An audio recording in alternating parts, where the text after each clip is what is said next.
It's Michael, and today I'm just thinking maybe I should make some really super clips, as I'll just call them for now, where I can just showcase essentially where I'm at right now and showcase where I am when I'm going for transplant, which is 12 days until I'm admitted for transplant. And there's a bunch of things I have to do. One is clean up the oil spill, which Dad made. Damn Dad. Why do you have to make the mess? I don't know how I'm going to clean it up yet. But normally what we do is we use some of the gravel, throw it over that, wipe it up, soapy water and wash it off as a final wash and the greases and stuff. I'm not going to use chemicals just because of the risk factors with those. So for now, the easiest thing I can do is just, get this, grab some gravel because that's all we've got. We have no special stuff, and then I just sprinkle it all over this because this will end up going into rubbish. Some sort of rubbish anyway. Everyone just changes how we do it, so I don't know how we should do it anymore because of how it's been done and handled. You're meant to take it to a proper place that disposes of this stuff properly, not just chuck it in the rubbish bin. I'm pretty sure it is partially a fire hazard.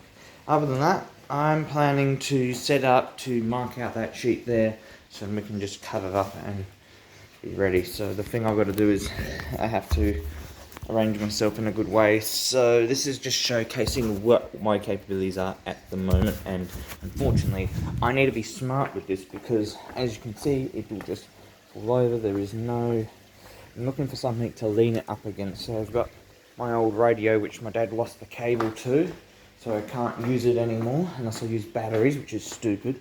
It's technically garbage anyway, it didn't work very well, but it was working and did its job. So this is the best way to showcase what I can still kind of do and being careful as I can. Dad put this up here on his own, so I also have to be aware 10 kilo limit. These things probably weigh 20 to 30 kilos, so the best I can do is maneuver it up here and just swing it around.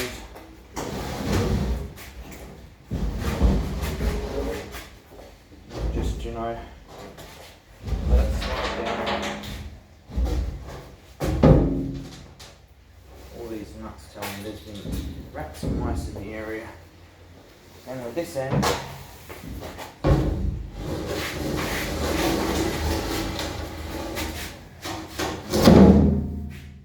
and that's down.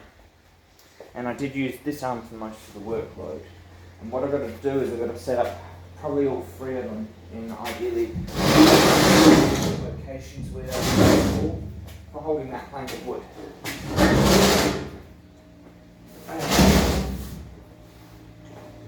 And the strat will be to then fold it straight over and not even worry about some crazy stuff. So maybe I just need two, but you never know. And there's so much weight in this one here that's going to make this one harder.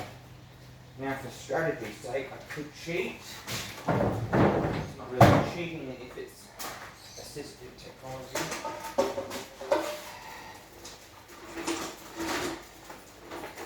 What we'll do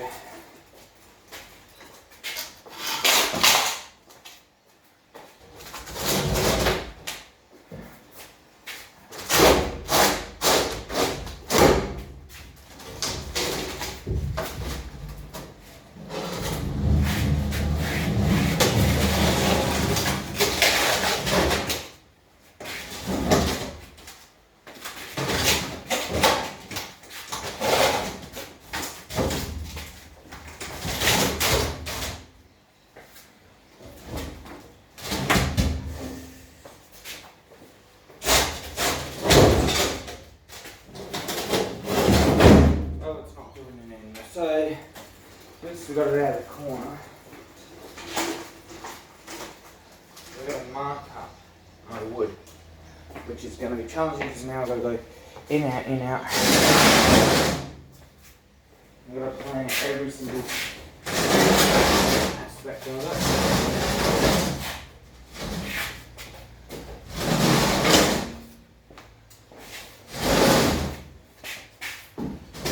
Actually, I might spin this one around 360. why? We've got sharp edge here, round edge there. And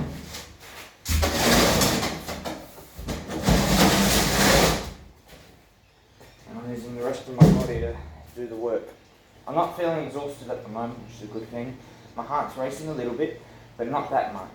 Now this sheet is about 100 kilos, so messing with it is going to be not easy. Getting it on those boxes is going to be even harder because it's up already against bloody wall.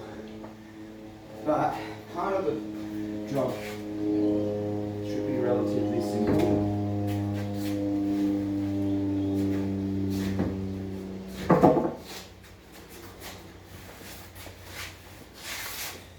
Now it is pretty darn heavy, so balancing that, controlling that's going to be an interesting one.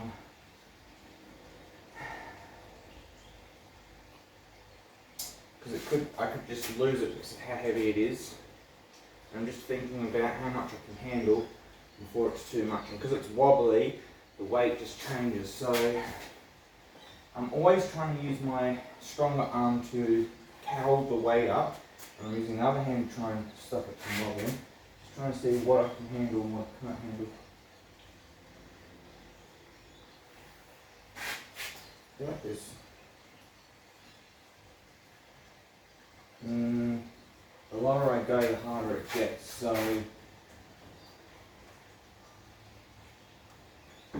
to me, if I can't handle it, it becomes unsafe. I can't record any further than that. I have to get some help because they don't want to be on camera, but that's how I plan things. Now, the best thing I could do if I was smart or if I had the resources, what I would do instead of just trying to lower it, if there was some anchor points literally on the wall, I could attach that with a cable to this with a ratcheting sort of mechanic and a lower gear ratio that you could attach it to the sheet, put a bolt in the side and then slowly lower it, slowly. And that would help control it. However, the bottom is going to definitely swing towards the wall because of the weight and everything, so that's what's going to happen. So where I stand right now, the last 2-3 days I've been getting up really late. I've been having cooked guts in the mornings. I didn't fully eat my breakfast this morning, which was 11 or 12ish, but that tummy ache isn't like majorly bad, but it's uncomfortable enough that you just don't want to get out of bed. It's not like super painful or anything, it's just uncomfortable, that feeling. Maybe it's a bad sign, maybe it's nothing. Maybe I should wait to see my doctors and let them know, because I don't really, complain or anything. I mean, I share that sort of stuff with people, but I haven't said that to my parents because they will panic, and I don't really want people panicking, not really. So the best thing I can do is just talk to my doctors, and I don't really want to be stuck in hospital. So they tell me I have a problem that's 12 days. I know I'm going to be out of hospital right now. I don't want to ruin that. And then I'm going to be in hospital for a month or longer. By month, I mean 5 weeks, which is over a month, but still it's easier to round it down than round it up. So I've been for 5 weeks. There's a chance I'll be in longer depending on how my body recovers and what side effects there are. The idea is I'm not going to be this strong for probably 3 months. And I've felt strong enough for the last few weeks that I should just get something done.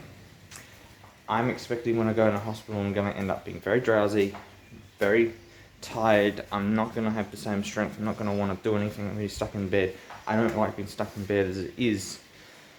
And then I don't really have much I feel inclined to do. And there's not many people to play games with, so I just trying to make the most of what I've got left. Now I have to finish off parts of my desk at least. And if I don't survive, well, at least it gets this headache ready and out of the way. I don't know if I'll be cutting it because my mask is actually broken and you have to replace it and get a new one because someone broke a clip. It does not sit to my face very well. I also ideally need an actual full face shield, so a combination, and then I can put some earplugs in my ears and that's fine. What else is there? Like, I don't expect to be doing this stuff in after 5 weeks. I don't expect to be doing this stuff for a minimum of 3 months, so it's a now or never sort of situation. With what they've told me, there's going to be 7 days of chemotherapy, which is the longest course of chemo that I've ever had. There is going to be 3 days where I have 2 30-minute sessions of radiation therapy for 3 days consecutively, and it does damage your body in other ways than just doing, treating the problem. It also, destroys parts of your body in some ways, and does damage that the side effects won't be seen potentially for a little while to a very long term. The side effects could be when I'm 50 or something, and that sucks, because that's what chemo can do. There's also the very high probability of a relapse, and it's 100% guaranteed if I don't go through this transplant. So it's a sort of, do or die sort of thing that they sort of pitched to me. If you don't do this, you will inevitably die from your problem you already have. So we can either replace the problem with a different problem that we can definitely treat and, medicate for the rest of your life if it happens, and it could inevitably kill you, that problem that we give you. But the alternative is you have this, it will definitely come back, and it can get to a point where it becomes untreatable, in the sense of the cells become resistant to treatment, which happens in some cases where it adapts. It gets resistant to treatment in the sense that the treatment no longer kills those cells that are bad, whereas this time around it was easy. But I've heard of the cases where they've used the chemo and it did nothing. And that's why this is the best option forward, because if I don't, those cells have had the opportunity to be exposed to this, these drugs, that these drugs may not work next time at all. It's a do or die situation. That's the thing. It doesn't look that way right now because I'm able to do stuff. But look, they've taken my hair out by, doing stuff. And I still have some hair strands left. It's not like I'm doing, ripping my hair out on purpose. This is factual. This is the facts, and I have a piece of paper that says it. And I wonder, in some cases, I have insurance through my super fund, whether I should even touch that at all, or I should save it for a rainy day where things are really where I actually feel like I need it. Like right now, I don't feel like I need that sort of, insurance. But in one of those 2 policies that are paid for some reason, they have 2 different ones. I have a $25,000 one, which is if you're going to die within, the next 2 years. That one is for that. The other one is like $85,000, although it says on the website $120,000. And that one's if you have a permanent disability or permanent illness or something. So that one I'm saving for if there is the real fact of getting graft versus host, and I'm having it for the rest of my life. The other one, I'm wondering about if I should claim it in order to, prepay my funeral if that does happen. But at least if it's prepaid, I know at the end of my life, no matter if it's 100 years, 100 years or whatever, it's already paid for, and they can't say we won't do the funeral because we don't have enough money or whatever. They have made that agreement that it's covered, because they know, hey, right now that's the price of things. Your death risk is really high at the moment, so there's a chance of this happening. There's things I never got to do in my life that suck, that I had problems to overcome, and if I do die, then I never overcome those problems. I still have those problems when I die. But if I do survive, then I have a chance maybe to, beat those problems and achieve some goals that I inevitably set myself up to try and achieve. But I left my messages, and I was hoping that, if I do die, then people consider what I've said, and maybe someone else take on that role to try and make that happen. I gotta end this, or else I'll get in trouble, so take care, guys.